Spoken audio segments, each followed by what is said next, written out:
Monday, July the 4th. I'm going to do a recap on my trip around Argentina, and then go on to the post-pandemic from Puerto Madryn to DK Ameguino. Scale of this map is about 4 centimeters to 200 kilometers, 1 to 4 million. As you can see, Argentina is a long country, and I actually entered Gualeguaychú here. Spent the night in a campsite just down near Zarate, and then into Buenos Aires, where I spent a month. I came into Argentina on June the 1st, 2019, waiting in Buenos Aires for a month for the Villa eclipse. So the moon came across here and centered over Villa Cañas. I chose it because it was quiet, remote, and not many people. So yeah, end of June I went along route 7 up to Villa Cañas, Venado Tuerto, down to Rufino, where I got locked in a farm. You'll see that in the blog, lifewithglee.com. Along route 7 to Villa Mercedes. Somebody there said, don't go to San Luis and Mendoza, which was where I was heading. Go up to Villa de Melo. And this is where the mountain range is. It's like a big tidal wave coming from the east. Yeah, so I went there, across to Route 20, down to San Francisco del Monte de Oro, and then back up here, Route 20 again, up to San Juan, where I repaired the oil plug for the bike. Nice guy in a workshop there. Down to Mendoza for a week. This was late July, so midwinter. It was getting cold, hot in the day, cold at night. But I was in a hostel, and then start going through the Andes, Potrerillos, really beautiful place. Camped there for a night, and then Uspallata. It was about a week there, lots of wind, frosty at night, really cold, and then across Paso Los Libertadores, I think it was called, into Chile. So Chile, not officially my part of travelling down Argentina, but yeah, got to go down somehow, and down to Concepcion down here, and spent a month with Milton Vargas. He's a motorcycle mechanic. He checked my bike over, and I helped him build the garage down there. So, place called Yumbel, not indicated on the map, but yeah, that was a nice month. I liked it down there. I was going to visit him on the way north, but with the COVID restrictions, requirement for vaccines and PCR tests, I didn't go. So yeah, so just headed down to Villarica, spent a few weeks there, and then back up into the national parks around here. Beautiful place. Conguiche National Park, riding on a volcano. No one there because it's still winter. Down to Valdivia. It was okay. Not really impressed. Osorno, down to Volcano, Osorno and Petrohue, and across to Puerto Varas, where I met Rulas on Ruta, Jorge Gatica, Jose Monsalve, and Xavi. I can't remember his last name. Yeah, so we hooked up there and travelled to Puerto Montt and split up. I went across to Chiloé, 4 days of rain, 1 day of sun, and the ferry across to Chaiten. So I spent a couple of nights in a abandoned jail there, camping. Then the three travellers, they took the alternative route down here. So I travelled alone down from Chaiten, down the Carretera Austral, really beautiful, down to Puerto Aysén and Puerto Chacabuco, and then into Coyhaique, where I met up with Jose and Xavi. And then what do we do? I didn't travel with them. I left a day early, and continued down to Cochrane there. This area up to Chile Chico here and Paso Robayas, or Paso Robajos as the Argentines call it, is the last border crossing for motorised traffic. If you're on a cycle, you can go down to Puerto Yungay and take ferry. The road's not on here, but the Carretera Austral continues down to Villa O'Higgins, which is about here. From there, cyclists can get a ferry down to El Chalten. You need to take your equipment, push your bike through jungle and across rivers, so it's not possible for even a small motorcycle. So for me, I returned to Cochrane for Christmas 2019, and then Paso Robajos, crossing back into Argentina to continue south.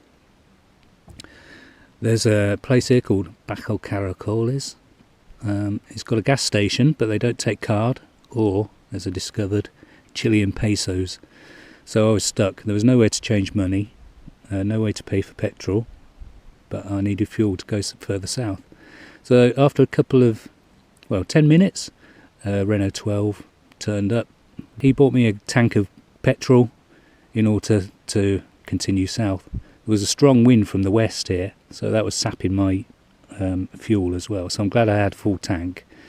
Coming around this bend, I was doing 80 kilometres an hour with a tailwind, so it was dead silent. I could just hear the sound of the motor, no wind noise. It was really weird.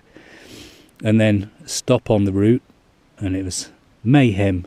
Trying to stay upright on a bike in 80 kilometre an hour wind. It was just easier to keep carrying on.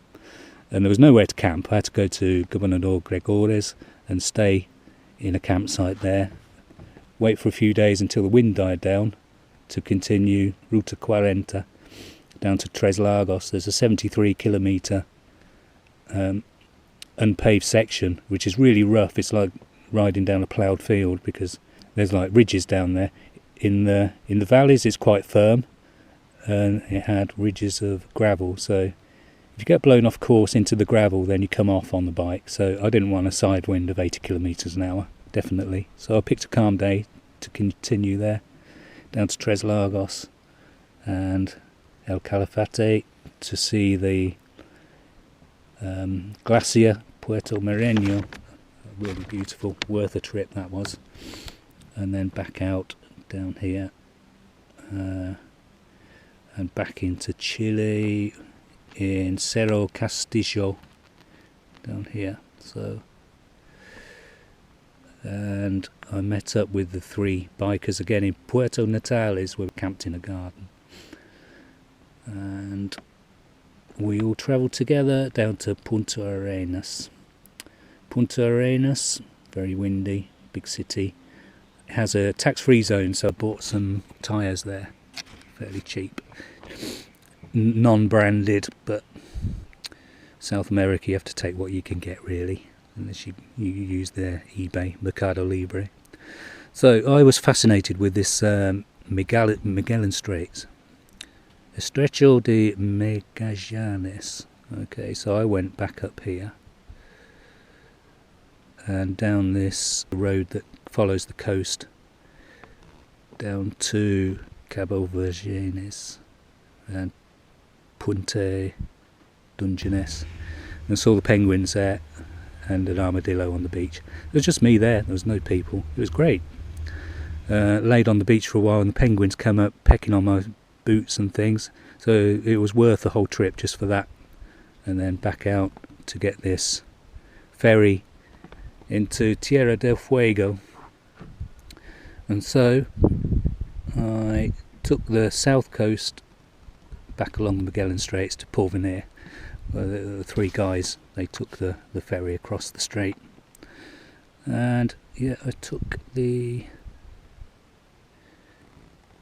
lesser route across to Rio Grande here. So I went down and through, you can't really say it's forest or field, it's like a mixture. Not many people, really enjoyed it. And then down into Tolhuin, where the weather changed, became showery. There was lots of mountains in this area, so I camped near Tolhuin, and then continued in showers and fairly cold down to Ushuaia in January 2020. So I spent a few weeks there next to Rio Olivia, yeah. Met the three guys again. We all camped together there, and I came on the way back. I went down to Estancia Moat, which is the last track furthest south on the mainland. It's even further south than Puerto Williams, which you need to take the ferry from Ushuaia to get to there. But Estancia Moat is more south than that. And then, yeah, back up to Cabo San Pablo. There's a lighthouse that damaged in one of the earthquakes, and had a bit of a cold then.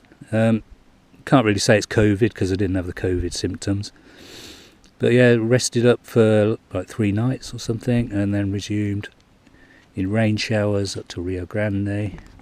Nice hostel there called Fin del Mundo. It's a biker's place.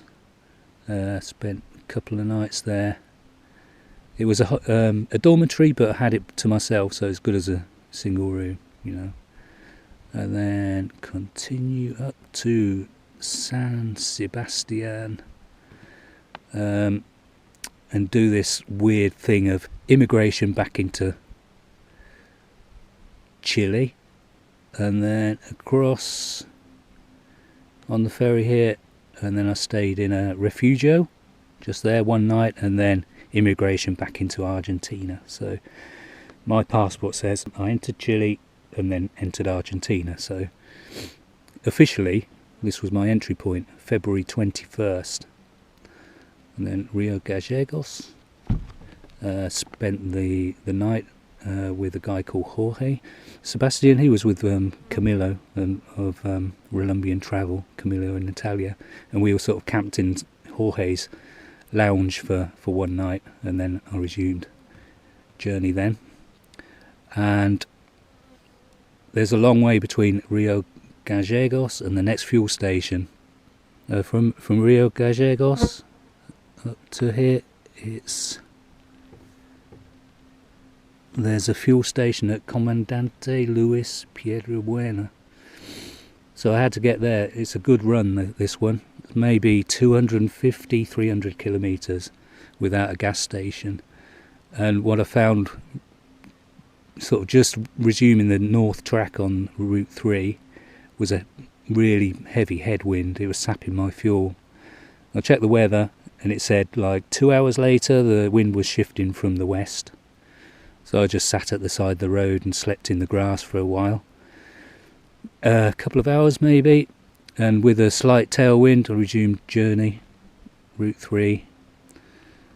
I don't carry any extra fuel. I don't think it's worth the space it takes up. And up to Comandante Luis Piedrabuena, and I slept next to the river there for a couple of nights, 2 or 3 nights. Got some fuel, continue north. Didn't bother going to Puerto Deseado. It's quite a long detour. Just carried on. It's quite a boring route really, Route 3. It's like desert, scrub and traffic basically. Up to Caleta Olivia, It was a bit of a dirty place there, so I didn't really stop. I wanted to crack on up to Comodoro Rivadavia. Camped on the beach 16 kilometres north of there, and then continued Puente Tombo. There's a national reserve there with penguins and sea lions and things. So I camped next to the coast just north of there, ready for the morning. But yeah, this between gas stations again, if you go into Puente Tombo, if you go in there, it's longer than my range on the bike, so I had to get a water bottle, fill it with gas and put it in a cardboard box, strap it to the bike, and then refuel the morning of Puente Tombo to carry on. And by then I was pretty bored of Route 3, and then took the Ripio Route 9 up to Gaiman. Gaiman is in the Chubut Valley where the Welsh settled in Argentina. So, and I spent maybe a week there or something, and took a trip to Puerto Madryn, up to the Peninsula Valdez, which was a real rip-off getting in, because you paid like £8 or something to get in, and then not allowed to camp. You have to sleep in the official campsite, which is another £5 or £10 or something. Plus this coastal route was closed. They didn't tell me at the gate. They said I could do the north and then south and then back, but when I actually paid to get in, they said no, you can't do that, you can't do this. So it means out and back. No, I don't want to do that, especially on gravel road, not being able to camp. So I immediately exited. I went to Puerto Pyramides, there exited, back to Puerto Madryn, and down to Trelew, where I met Beto Valencia. Yeah, he's got a YB125, and we hung out, communicating on Google Translate. And then that's when the pandemic started. So police checkpoint spring up just south of Trelew. So I decided I'd go into the country, maybe to Los Alteres, until all that trouble blew over. I was expecting it to be like a few weeks or something. So I got to Dulabon, nice little place, municipal campsite all to myself, and spent like 5 days there. The police said, stay here, you can't go any further, quarantine for 2 weeks, and I believed them, so I stayed there. And then one night they came and said, oh, we need to move, like 10:30 at night, woke me up. I was already in bed. I had to pack away in the dark and be driven to Rawson, the capital of Chubut. They said 15 days here, quarantine, which is alright. It's like board and lodging with Wi-Fi. But after 1 night, 2 nights, well, 1 day anyway, said no foreigners allowed. No foreigners allowed in Chubut. You need to go up to Arroyo Verde, which is the Rio Negro provincial border with Chubut. So yeah, so they reunited me with my bike in Trelew, drove me up to Puerto Madryn, just here, dropped me off at the gas station, and then I put out a Mayday on Facebook for people to help, and the response was phenomenal. It kept me busy all day.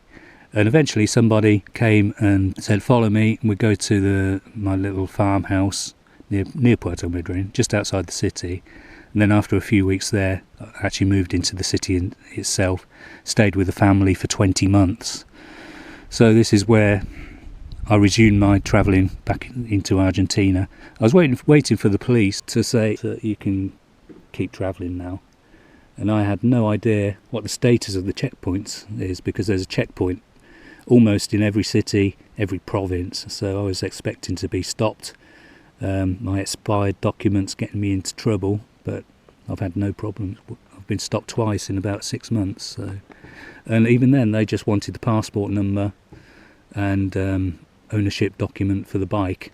So I went back to Trelew and then continue along back to Route 40, and the plan was to go north, all the way up to Atacama, so right up here, and maybe continue back into Bolivia, Chile, Peru. I didn't really see Peru properly because my plan was to go and see Lake Titicaca and then resume north into Ecuador and Colombia, because I had friends in Colombia. So yeah, so I've just been following